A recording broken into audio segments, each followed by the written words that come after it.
All right, and we're back, Daru Strong Podcast. I'm your host, Phil Daru. Today we have our guest, Ben Williams. Now, Ben is the owner of Kalvary Fitness and Sports Performance. He's a strength and conditioning coach and human movement specialist.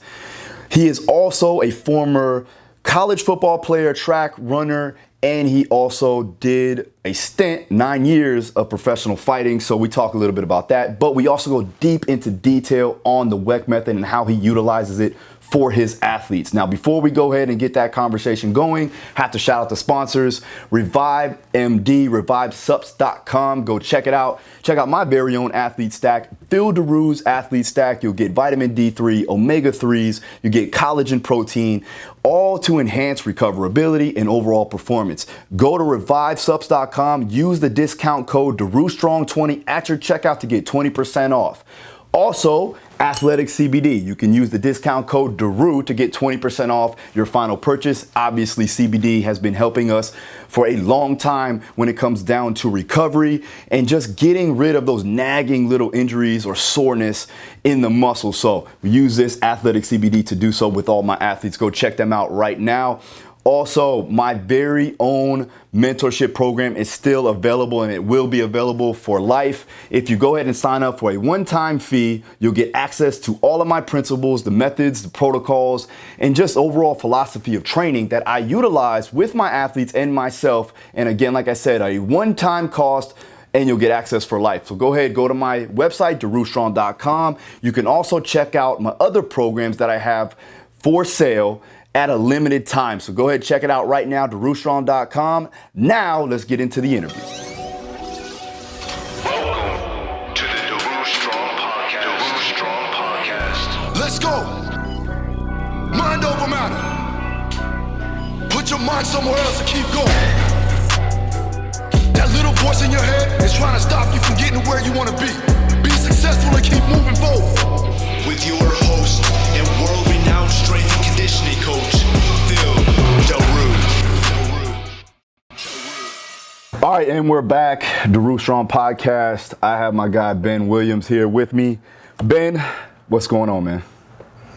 Not much, man. Just grinding every day, and just happy to be on the show, man. Cool. So for the people that don't know who you are, let's go over a little background. Just give them a brief introduction to who you are and what you're doing now. Yeah, this way is to kind of talk about me in two different lights as an athlete. I played football, played in college, a couple very, very short, small pro stints, and then I ran track as well. Those are two things that I still do compete in. And then I had a 9-year professional MMA career. Nice. Martial arts was my first love. I've done it since I could walk, basically. So that was just kind of a natural transition when I got done with college. Was MMA was just exploding, and so I jumped into the cage for a few years. But yeah, and then as a coach and trainer, I took on my first training athlete when I was 17 years old. Obviously, I didn't know much back then, but so I've got 16 years of training under my belt, lots of different certifications. But I think what really separates me as a coach is I'm a guy that fell in love with greatness, particularly people's ability to achieve it. And I don't believe that it's just an achievement. I believe it's a practiced ability. And so I apply that to my training, and then what that's led me to is some places and some people that are much smarter than me, and I learned from them principles or modalities, whatever you want to call it, and was able to innovate what I call my movement system or my movement principles. That's constantly growing every day. We're innovating exercises and things for strength and conditioning for athletes, but quite honestly, if you're a human who moves on two legs, we can make you great. So that's kind of the synopsis on me, where I come from. I'm originally from Colorado, but my facility, my family now, we reside in Arizona. So Most of my strength and conditioning philosophies come from my time as a track athlete. I got to work with some phenomenal coaches at a very young age, that were junior Olympic sprint coaches, helping me in the area of strength and conditioning. So that's the foundation of what I do, comes directly from the Olympic Training Center. But just I've grown that over the last 16 years. So gotcha. So how did it start when you, I guess, first started training? Like, what were you looking to do with athletes, or was it just general pop that you were training? I started training athletes. Now I do train, general people. Gotcha. Weight loss, all of that stuff, as a trainer and a facility owner, it can really help keep the lights on. So I started doing that when I opened my facility here. But I train athletes, so I train everybody like an athlete. I think it's the most effective way to train. So I started out training athletes, and my kind of the genesis of my philosophy started with what separates the great athlete from the very good, or the very good from the average, when for the most part we are all doing the same things. And that led me to movement. Okay. So what would you categorize that being as far as movement quality, and also what types of methods and protocols do you actually utilize? Because I know we've talked, but I want the people to understand what you do as a whole, as a trainer. I've seen the things that you do. I've actually implemented those things. I've studied a little bit more on the philosophies that you kind of follow as well. Definitely like some of that stuff for sure, and we'll begin to talk more about that. The funny thing and people that are listening, Ben, I think Ben, was it your brother or is it your cousin or something like that? A family member? He's my brother. He's a really good friend of mine. Yeah. You can tell the story. Yeah. So I put up a post of Dustin Poirier. And if you guys don't know Dustin he's riddled with injuries, dysfunctions beyond belief just from fighting. This sport is crazy. He's had a hip impingement, definitely has some scar tissue build up, everything there. So, we're working around those certain things. And for me, a lot of the times I only have maybe 1 to 2 days a week with him at most. And usually it's only for an 8-week period. So Ben's brother basically said something on a comment, said that he's paying the wrong guy. And I was like, damn, okay. So then he tagged you, and I said, okay. And I started looking at your stuff. I'm like, oh, I like what he's doing. And then I DM both of you guys, and I said, let's talk, because I definitely want to see what's missing. You know what I mean? And if it's something that I can utilize, then I'm going to utilize it. And that's why we hooked up. But I definitely want you to go ahead and talk about that. Talk about what methods are you utilizing and how are they effective for the athlete? Yeah, so the big thing was discovering, like I said, asking that question, what separates an athlete when we're all squatting and doing the drills. And I mean, for the most part, anybody who wants to be great is going to be doing those things, usually with the strength and conditioning coach. And so I set out to find, what separates an Adrian Peterson from the pack? What separates Deion Sanders? What separates, Conor McGregor or sorry, getting a call. Any of these guys from the pack, and really looking at wrestlers is really where I started to dive into it. Jordan Burroughs, these guys are literally doing the same things.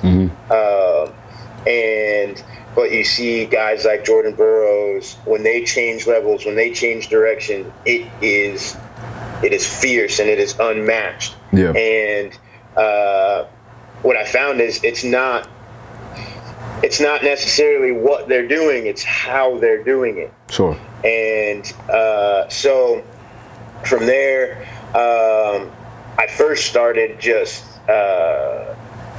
researching movement coaches. Ran into Ido Patel and a bunch of other movers, and the thing that I wasn't able to latch onto was these things don't create power.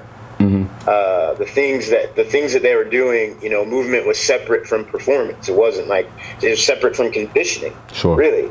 And for me, what we're doing has to translate. It all has to translate, or we're wasting our time. Yep. I mean, it's precious time, because we know that window of greatness is small. Yep. So that caused me to continue to look and continue to dive into some things. And probably the most important qualification or person to talk about is the WEG method, because they have the most impact on what I do. Yeah.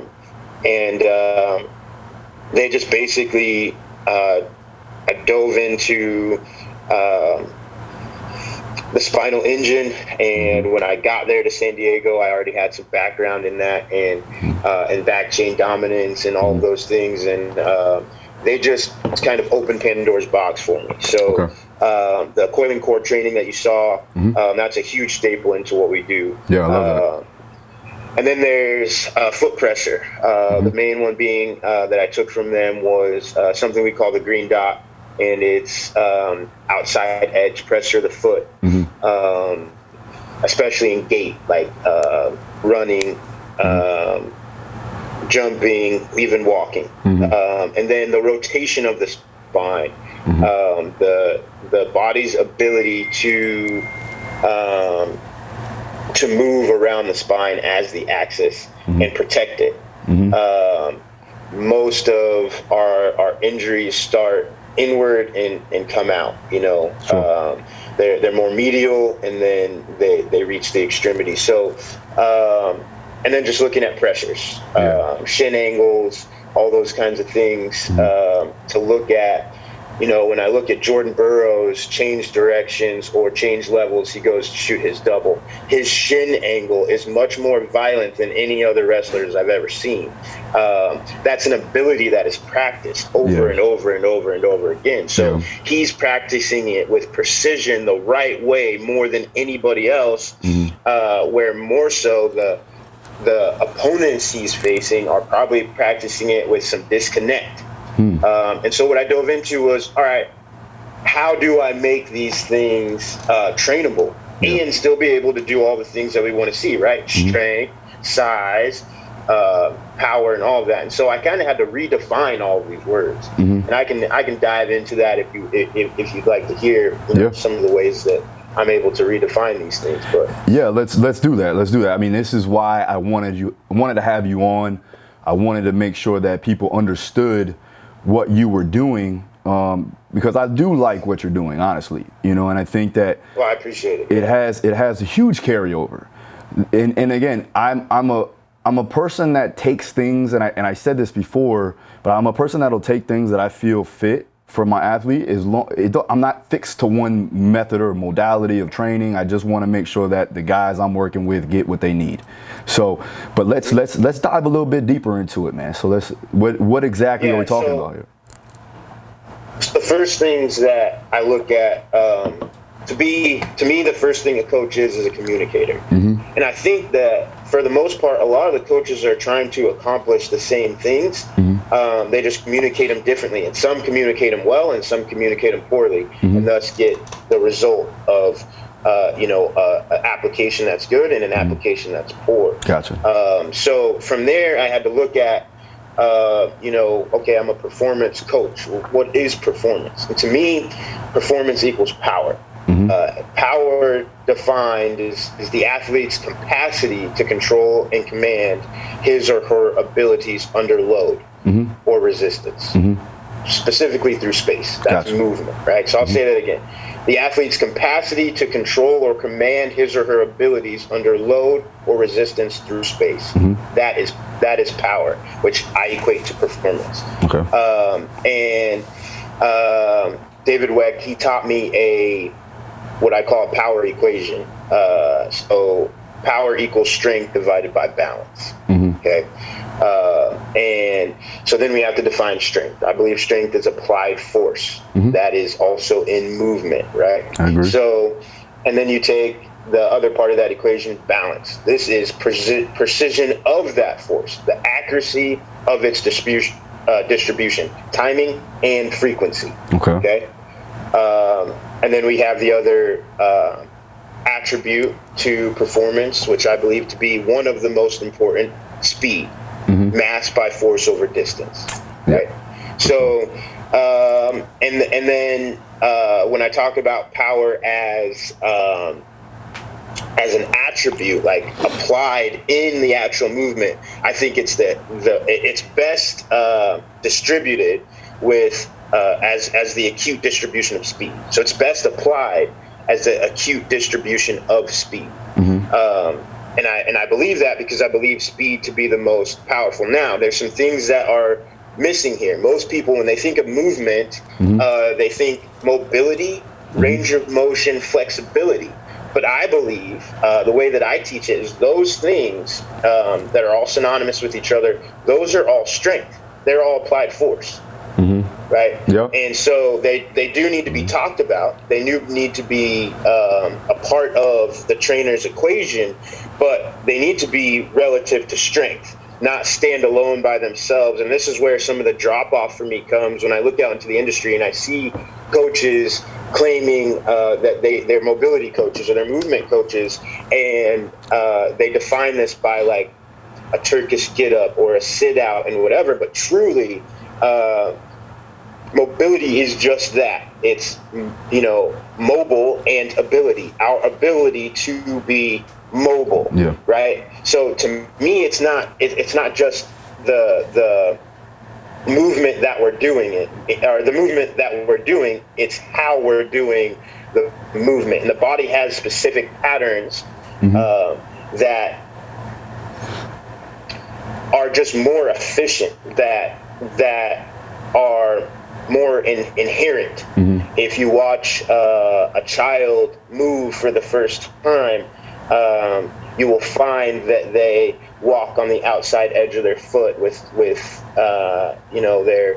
their ankle bone high. You'll see that they're able to squat down with their hips moving away from each other as they sit to the floor and they play there for a time without lifting any portion of their foot off the ground. That's pliable muscle tissue, but it's also a movement pattern that we get away from because we no longer have to run, jump, tackle, whatever we're trying to eat. Sure. So as a martial artist, I applied, martial intent to, and this is just another David Weck principle, is the martial intent of training. We talk about fight or flight, and a lot of times we think we got to be able to just engage in the fight, especially as fighters. We're like, that's what we want. But there's flight has its uses. It has its benefit to be able to move fast, and so applying those two things to the definitions that I put here, it helped us come up with training mechanisms to move away from things that work against the movement patterns that I talked about. When we talk about resistance through space, right? So we talk about a regular back squat. Okay, now I'll come out and say that I haven't had my athletes perform back squats in going on 2 years. I myself got away from them much further away than that, but I didn't get my athletes away from them because I didn't have a replacement for them. Yeah. Now, the reason for that being is we started to understand that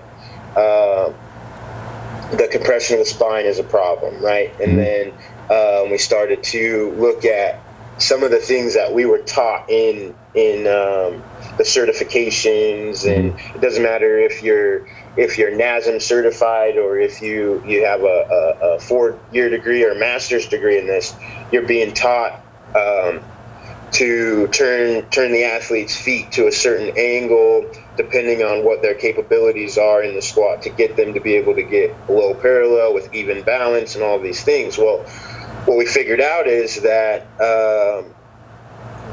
that is causing damage to not only the joints of the muscle, but the soft tissue, the fascia of the muscle, being able to respond to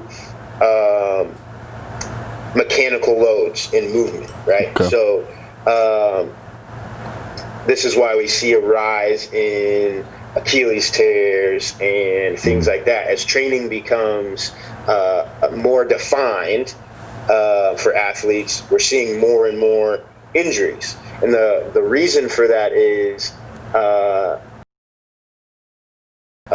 specific locomotion chain, and the muscles have jobs. Every single muscle has a job in the body. I explain it best by the bicep. Its job is to protect the elbow from hyperextension. So functional fitness, right? Functional training, people think is like, oh, you stand on a stability ball with one leg and squat down, and that's functional. The truth is, while that might be functional, the definition of that is the ability that we're training becoming easily accessible. That's function, right? And so for the muscle to be the most accessible, it better be doing the job it was created to do. And that's where a lot of the training sequences and things that you see, like our landmine presses and squats and things that you see on my page and on my story. You see these things that we've come up with to ignite this neuro response, this generated brain to muscle conversation that we need to happen fast. And you know as well as I do, when you're talking about putting on mass or building speed or programming your athlete for the goal of that 8 weeks, 12 weeks, however long the program is going to last for, that there are some things that we have to take into account, force velocity relationship and the length and tension relationship and all of these frequency and volume and all these different things, right? But if the athlete isn't moving properly, then we can generate as much strength as we want to. But when it comes time to put that into play, they may be stronger, but they're going to be worse off because that strength applied is putting them in a space where, quite frankly, they're going to injure themselves. Because the squat makes them, Saquon Barkley. This guy squats over 800 pounds. Phenomenal athlete. Cleans well over 300. Phenomenal athlete. Can create enormous amounts of force in the weight room. But his knee can't uphold a jump cut. That doesn't make any sense to me. Right. So those things like that, it made me go and look at, okay, and we know there's some extreme situations, right? Helmet to the knee, knee bar rolled over, some acute injuries like that. There's some exceptions, but the truth is there's a security system built in here that we want to tap into that makes us move safer and with more precision. And that just for what we've seen over the last 2 years in our athletes. Some of them were talking 32 to 35% performance increase in a matter of a couple months. So how were you measuring performance increases though on that? We're talking speed, strength. So if you're talking a 40 or 60, or we're talking strength load. So your I don't really do a 1 rep max. I'm not really interested in that. But we do things where so I show people that the passive muscle creates force that's strictly dependent on stretch. So we'll do our landmine squats, right? And I'll show them that if you control the squat down and up, we can load up this bar and you can do your 8 to 10 reps, right? But with the same weight, if you allow the muscle to be passive and and let the bar accelerate to your squat and explode out of it, we see a jump right then and there from 10 reps to 25. And that's just in the movement. That's without programming. So, but the increase of performance is not going to be much different than what you see on any, training program that's going to measure speed. We try to do it specifically for the athlete. So for the football player, we're talking vertical, change of direction, and 40-yard dash, and all of those. And for my pitchers, we're talking about coming off the mound, velocity on the ball, all of their spin rates, all of that. So try to make it specific. It's going to be similar across the board to what you're used to, and what I know it's a lot harder for a fighter, but for that's our goal. Spectrum of the athlete. That's what we're looking to do now, is try to find specific means of assessing performance for the fighter itself. So whether it be time from getting in on a double leg, or your overhand, or something of that nature, maybe even a down block, or just getting the hips down as fast as possible, maybe using some type of EBT monitoring or something of that nature, maybe a force, either a jump mat or some type of force velocity transducer, something of that nature, that we can measure out that velocity, whatever movement it is that's conducive to the sport, right? And that's exactly. No, and that was one of the things, looking at, because I did more research on David Weck and the Weck method after looking at your stuff, and then I'm really liking the positions that you're actually putting the athlete in, because I can see a transfer, I can feel a transfer on myself. Yeah. Especially with the coiling core, like, I'm a big fan of that. And obviously I've already had an understanding, like, we do a lot of stuff from the ground up. Like, we put a large emphasis on proper foot placement and creating torque, and also, I guess, maximizing the support system through the feet up to the trunk. But I see that you guys put a large emphasis on the lats, which I don't see a whole lot of people doing that. Yes, that is one of the big principles that I was turned on to with David Weck. We had just a big conversation when I went out there to San Diego to work with these guys about. I was always on the core rotation. I never got on the stabilizer core or bracer core type of bandwagon, just because my sprint coach, when I was in high school, he was a rotation guy. He taught us that our force was generated from there. So I naturally had just this thought of, that I think that's wrong. I think bracing your core works against us trying to generate the most power. And so when I came across David Weck, and this guy saying, no, we don't want to brace our core, and saying it pretty matter-of-factly, I was like, yeah, I got to get with this guy. And so when I went out there, basically, in a nutshell, where I'm at now is that these are the most important muscles in the body. They connect our hips to our shoulders. So, we have glutes and hamstrings and all of these things, but the lat kind of dictates the signals that are going to make it or not make it down that chain. Yeah. So to free up that motion and to train it, especially for the fighter, the pitcher, if you're throwing in any way, shape, or form, any type of rotational sport.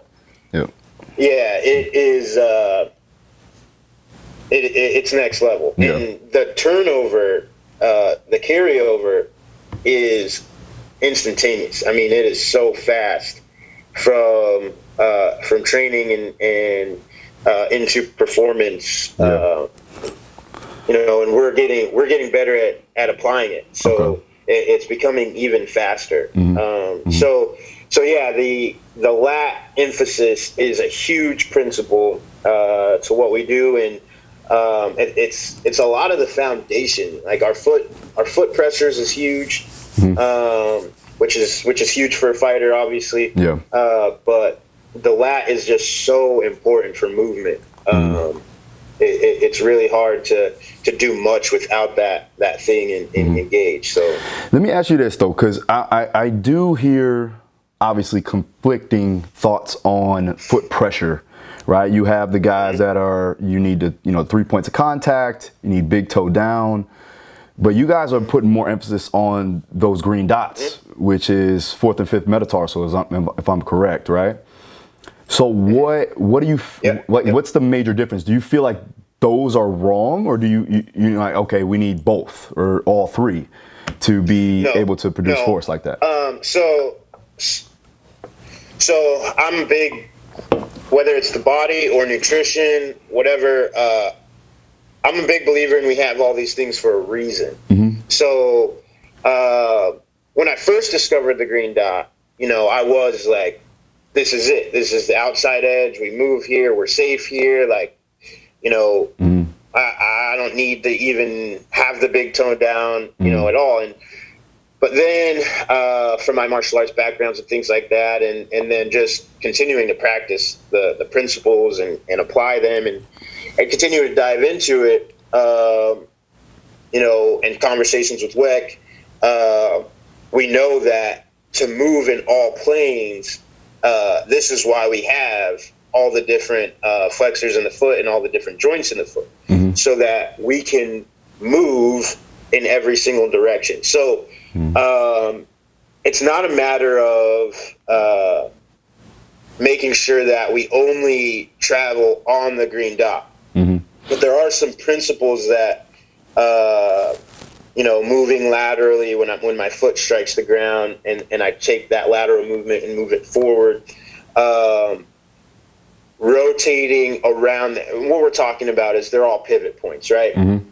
And they're all permissible in different planes and situations. But what I have found is, as I study just athletes, and great athletes to be specific, but on the martial arts side of it, we know there's a lot of different stances that are you have your boxing stance, you have your L stance, your Muay Thai stances, and all these different things. And but as I press into movement and what is safest and the most, what do we get the most out of for speed, power, strength, all of it, is I look at Muhammad Ali, I look at Floyd Mayweather, I look at Bruce Lee, I look at great athletes who spent their life dedicated to the sports that they compete in,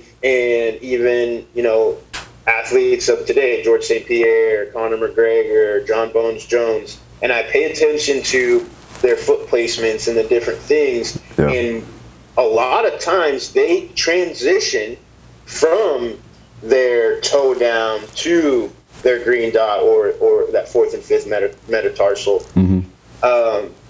What I'm realizing is they're getting there through the entire foot, and they get back through the entire foot, and they do this well. And so now where we're at in this phase is, and I'm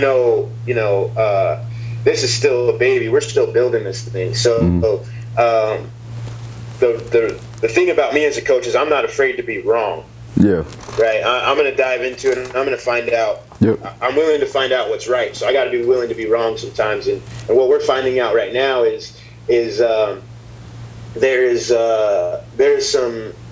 some foot pressures towards the inside of the foot that are conducive depending on what sport you play. And even the track guy, David Weck points out to me, okay, Ben, well, that the 3 fastest men in the world don't move, solely on the outside edge of their foot. And he sends me a video of this, right? And I'm like, okay, well, they're obviously getting the more out than anybody else out of what they're doing. Is that a mechanism of their foot strike, or is that a mechanism of something else that they have? it's hard to tell, you know, but what we're finding is that these foot pressures, they are important in order for us to achieve neuro response. Our foot pressures ought to be in the most optimal positions. And I think that the transition of the foot is the most important piece. Not that we stay on our green dot or stay on our toe, but that we transition through these. And we found that the safest release point is coming off of the outside edge of the foot. Now hold on 1 second, Ben. So like, because it just hit my mind. So are we talking about lateral force displacement, or are we talking about sagittal plane movement, or are we talking about gait mechanics? Like when you're talking about producing force? You know, we're talking, we're kind of encompassing them all. Okay. But I think lateral movement, obviously, you know, that part is going to be a very dominant outside edge thing. If I'm going to do a lateral jump, the safest place and most precise place for me to land is outside edge of my foot to redirect that. If I land inside, what I notice for athletes is if they do land inside, not that they're in a more dangerous place or what have you, whatever they may be, they might not be, but depending on their force and whatever, but they always will transition to leave the ground again. If they don't transition, this is usually where injury ensues. And so my thing was, you know, in martial arts, I was taught no wasted motion. So if I can land ready to go, why would I waste time transitioning? Yeah. Right. And so, so that's more of the aspect on the lateral movement. And when we're talking about gait mechanics, for me, what I found is when we're talking about speed, most of the fastest people on the planet, when you watch them move, they either have two things, just walking. They either have two things. They're either pigeon-toed or bow-legged or both. And so they're spiraling on the outside edge of their foot. Naturally. Right. And so naturally. And so these spirals are created. And when you coil, if you notice when you coil down into a lunge or the landmine press or whatever, it naturally spirals you towards that outside edge. So we believe the green dot is the most important pressure point, but it's not the only pressure point, if that makes sense. So even moving forward and backwards and walking and sprinting, we still believe the release point when we leave the ground, when the foot leaves the ground, the safest and most powerful release point is that outside edge of the foot. But as far as being on the other transitional points in the foot, there's obviously places that, especially in fighting, you're going to be in all kinds of different positions. When you talk about cage pressures and takedowns and the different formats that we're gonna end up in those positions, the whole foot has to be taken into account when we're talking about driving forward, driving backwards, tossing over the back, all of those different things. But it's more about getting through those pressure points than it is where do I find, you know, quote unquote balance on any one of those things. Okay, so let me get back to this, because we have some weightlifters and some powerlifters that do listen to this. When you're talking about a sagittal plane sport, now I know you don't like the back squat, but if that's your sport, then that's what you have to practice, correct? So yes, you know, yes, absolutely. So are you trying to encompass that outside edge, or are you trying to do the 3 points of contact? Because again, it is that sagittal plane motion, and we are trying to produce force that way. See, now I've been taught and I've learned to almost shorten the femurs by creating external torque in a sagittal plane movement. when I did that, coming from a sport like, let's say, football, where they barely taught us how to really lift, and then I went and started powerlifting, I understood how to actually spread the floor apart, where I was pushing lateral to come up. Do you feel that that would be important for the strength athlete to do in a sagittal plane sport like powerlifting or weightlifting? Right. So I kind of have two answers to this question, but I don't want anybody to hear me say that. I think for athletes, performance athletes that are moving under force, so and not just your lifting, your power lifting, and that. It is obviously, if that's your sport, we got to train it, you know.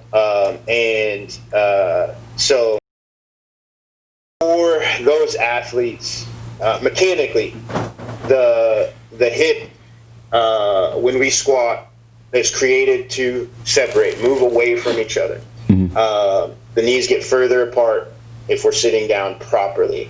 When we rotate the foot, we are creating this space without actually having the hip move. So is it permissible for strength? Absolutely, 100%. But is it going to cause some problems mechanically? Yes, for sure. So for me, the bodybuilders and training and athletes, power lifters that I have influence on, that I help program and things like that, what we do is when they're performing, it's permissible for them to get their bodies into those positions, and we train those positions, but they're not the meat and potatoes of how they squat. They are still getting on, and they create the same lateral pressure that you're talking about when we get on the outside edge of the foot, because we can squat on the outside edge of the foot with a back squat. We can squat. It doesn't have to be a front squat or a zercher. You can get there, and I have athletes that do. It's just difficult because the spine is so compressed. So we kind of have the phases that we go through for them and getting them prepared for their competitions and things like that. Just because creating the 3 points of contact when you're sitting at the bottom of a snatch is a safer place to be than on the outside edge of your foot when you're under load. Right? So even though we're getting the rotation of the hip passively, we're still safer there than under load on the outside edge of our foot with little balance and maybe the heel coming off of the ground, right? So, but again, if I'm able to train the shin angles of the positions you talked about seeing, where my shin and spine are congruent when I'm in these different positions, then potentially the athlete under load can get whole foot down, still facing forward, with the dexterity in the ankle and the Achilles tendon and all of those things. So it's a complicated question to answer because it's not a yes or no. But I just try to take it into account what the athlete has to do in performance, because what it comes down to is, you know as well as I do, if it's going to make me better, if it's going to make me great, if it's going to make me win, I don't necessarily care that it's going to hurt. Right? So at the end of the day, the competitor, it just doesn't, I'm going to do whatever it takes. And so I take that same mindset and say, okay, how can we make this so that when they show up to perform, they're not already beat up? You know, and as a fighter, it's huge for me because I remember, you know, and everybody will say this, you know, I didn't have a fight that I didn't go into a little beat up. You know, just that's the nature of the sport. But now, as, you know, full-time coach and the guys that I work with and train, I'm learning that doesn't have to be the case. Yeah. And, you know, the separation of conditioning, we have our wrestling, we have our striking, and we have sparring, and we have all these different things, and we got to go at it. We got to get after it. We got to grind, and being able to get more precise movements means that I can do more with less. Yeah. Because sure. I'm getting more out of my muscles. Definitely. So now I no longer have to spend 120 minutes or 2 hours in conditioning. Yeah. I can get what I need out of my body in 40 minutes. And a lot of people look at that and go like, "Oh man, that's crazy talk," because, you know, we're conditioned. We're conditioned as athletes to train, condition, go from conditioning to wrestling, from wrestling to striking, from striking to full MMA, and then, you know, do our work. But as I've studied great athletes, I figured out that, you know, the truly great, when you look at Deion Sanders and hear him talk about his preparation for a season, it does not mirror what we were taught as athletes. Just doesn't. Yeah. Because he naturally moved efficiently better than anybody, so he didn't have to kill himself to get there. Yeah.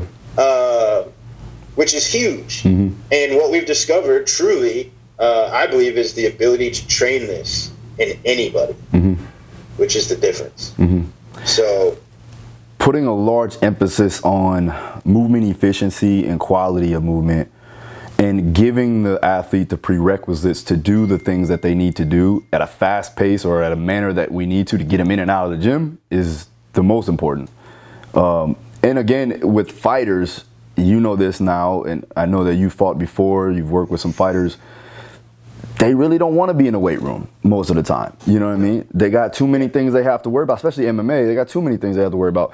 So we got to make sure that we do give them the biggest bang for their buck and work on the things that we need to for that little time frame we have. And that's a good thing. When I look at your page, I'm like, okay, I can see all the correlations. I can see where you implement these certain types of things.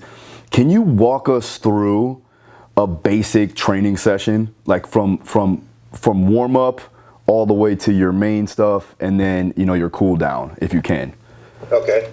Yeah. So for the athlete that is, to just dive into warm up real quick, once my athletes are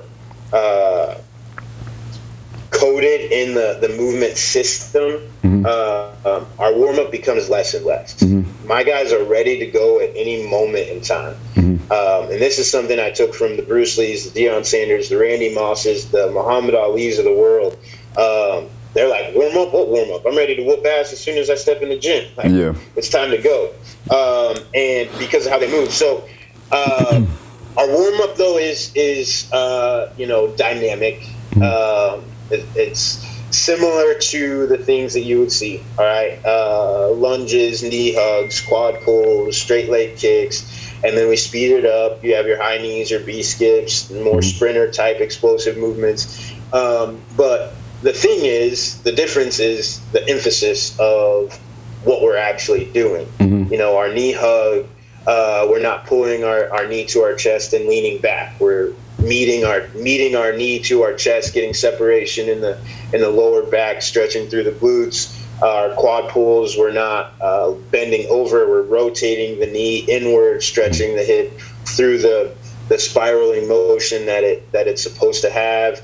Our straight leg kicks, we're not reaching for our toes, we're violently spiraling towards the hip of the leg that's coming off the ground. We get more range of motion out of that than reaching towards the toes. We get more emphasis on the spiraling of the fascia in that way. And so that's the warm-up is still the same as anything any trainer's been taught. It should mimic the training that is about to happen, right? So we keep that the same, and then we move through that, and obviously depending on what the athlete's purpose is. But right now I got some athletes on a strength phase here, and so what they're going to go into is a pretty dynamic load of a landmine squat or squat press, depending on the day. Okay. And right now they're in the volume, the mass phase of their strength. So they're in volume and overload together right now. Okay. So they are going to hit about 10 to 12 sets there, and then they move into the circuit phase of the training. This is where it really speeds up. So those 12 sets will take the athlete, anywhere from 8 to 18 minutes, depending on what phase they're in. And then we jump into the circuit phase, and this is where they get into some of the things that you've seen on my page. Some more landmine movements with the snatches and cleans and the different explosive angles we've created there. And it depends on if they're on if it's the push-pull day or the hinge squat day, to if they're going to be doing lunges there, if they're going to be doing hinges there, and whatever. And those things are usually combined. Those circuits are combined with a lot of kettlebell movements, or depending on the day of the program, it might be the plyometric movements. So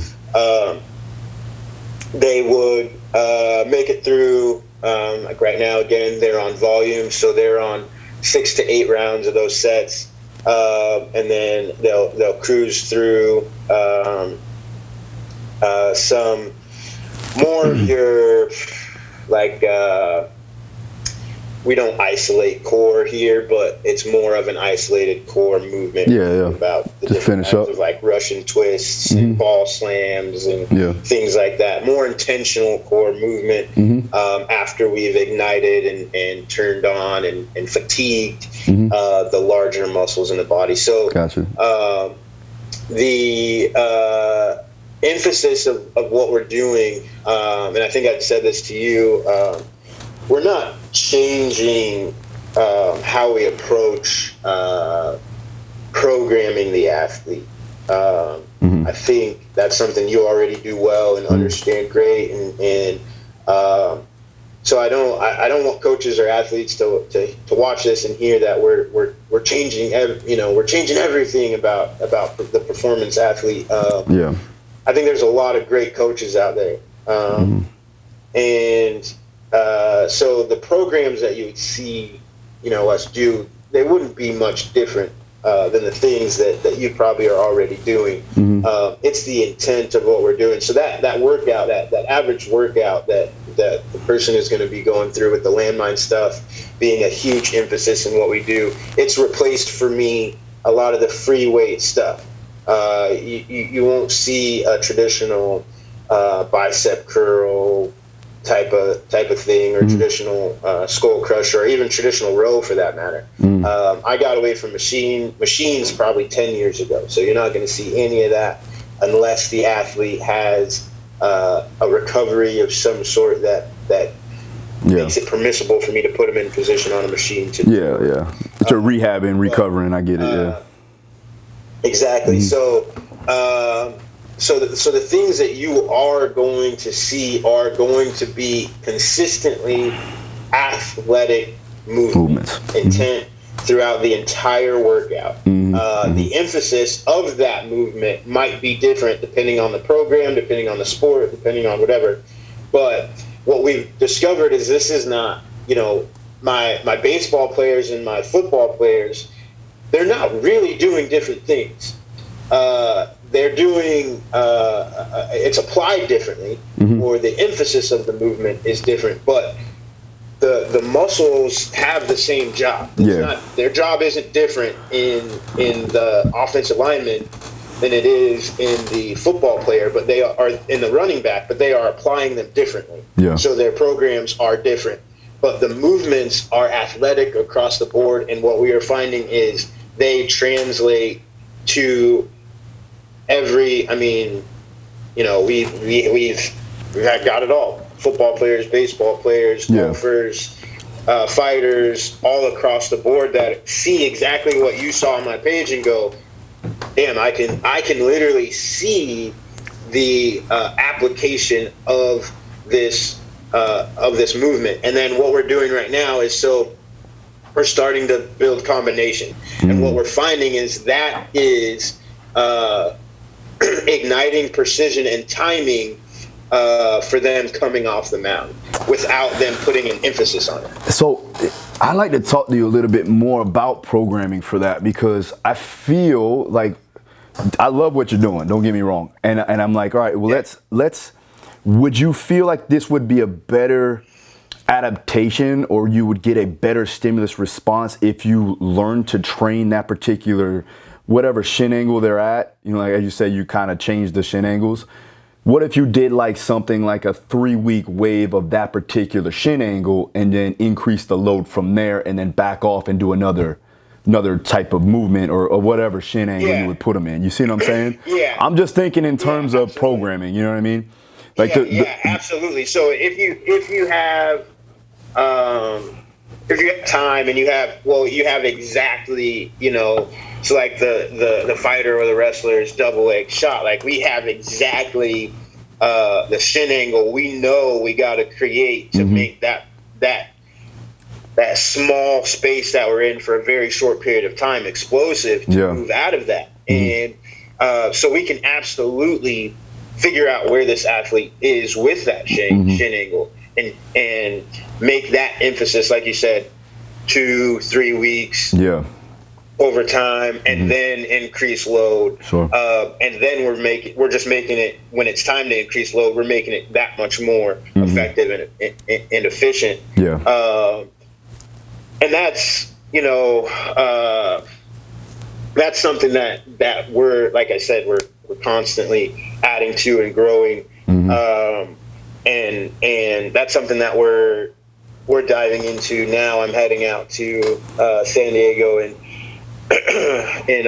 about a week or so to dive into some of that even deeper with David Weck, but more Alex Canellis and Chris Chamberlain there, some of the coaches that work out of there that are just phenomenal minds, to dive into more of the programming aspect, specifically for the landmine adaptations and the things that we're doing and coming up with, because you can get into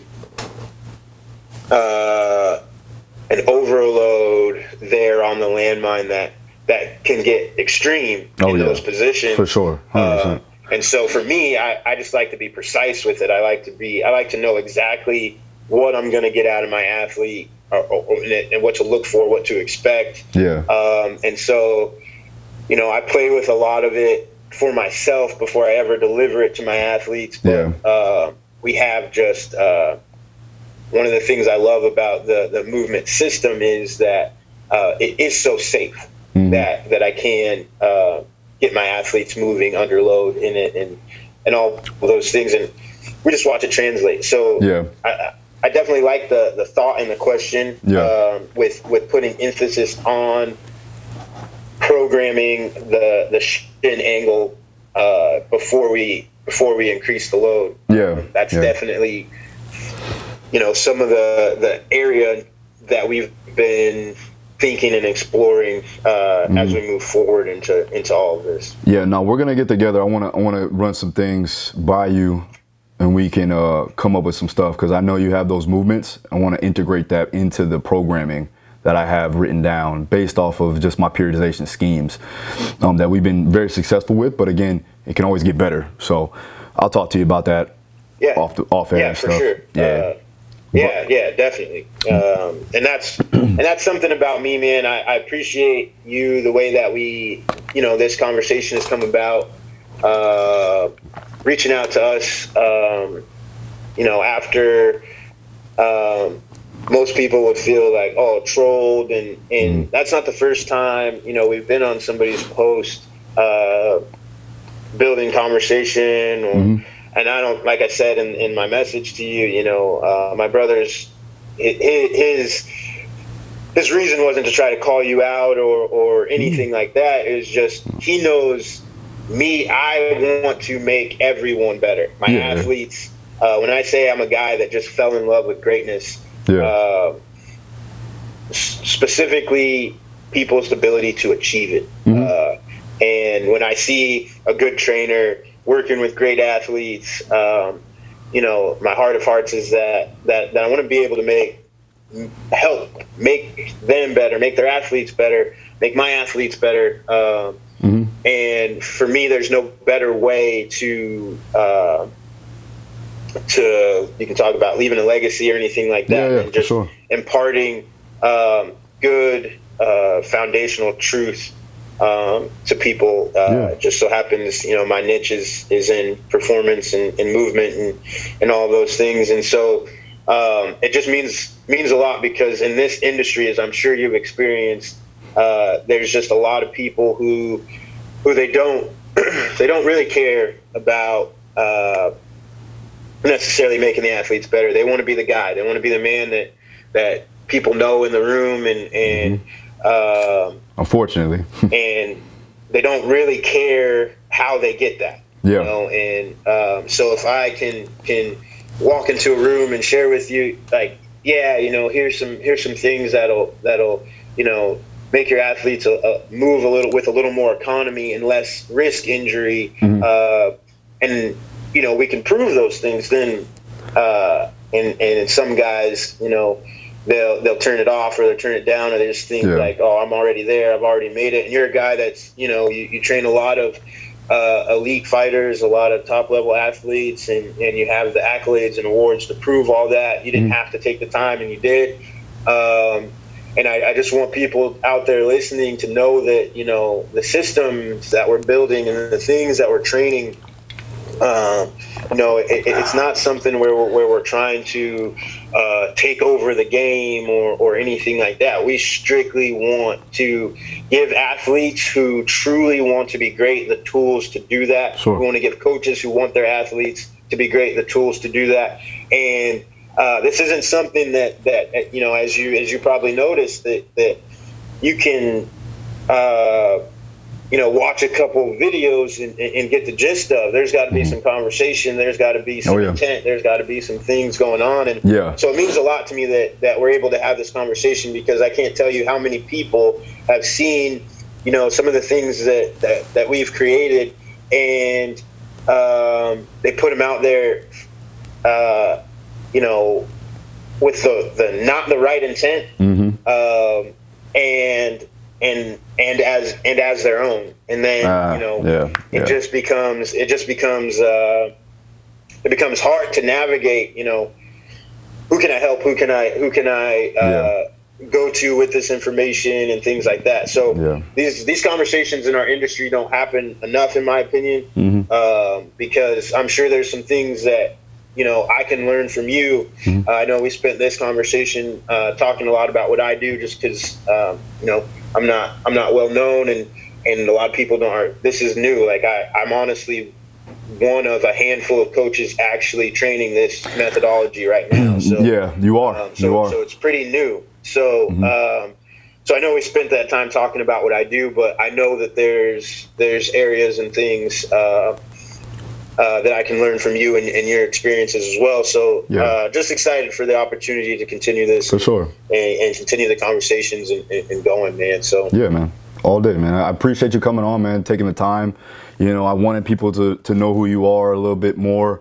I feel like you have the right mindset, and people need to know that. And especially coaches, if you're learning and listening to this and trying to learn more, look at what we just built here, relationship, from maybe almost a negative thing that people may think, but you turn that into a positive. And so creating relationships based off of what would people term a negative situation, right? And that's where you can show true growth. I think that people are closed-minded in a lot of ways, and that's why they don't begin to grow and they don't evolve. And that's the issue that you have in the industry, but in life in general. So I'm glad, Ben, that I got to know you. I got to talk to you. I'm still going to continue that. I'm actually going out to California next week. So maybe I'll take a trip down to San Diego and talk to David if I can get a hold of him. Man. But that would be great, you know?